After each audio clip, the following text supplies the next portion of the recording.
All right, let's see. I just got this new Porter cable impact wrench. Just got it out of the box, and I want to see if I can loosen one of these lug nuts. Sorry, I'm trying to work with one hand here. So anyway, just went to Harbor Freight, and I got this 3/4 inch.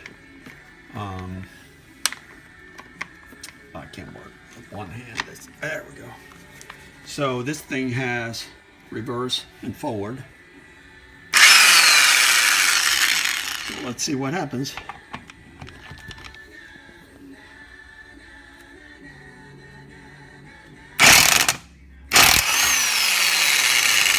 Oh wow, that's a piece of cake.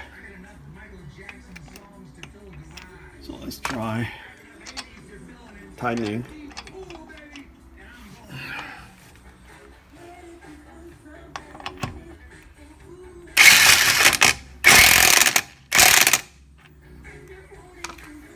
So I guess this is ready now for torquing.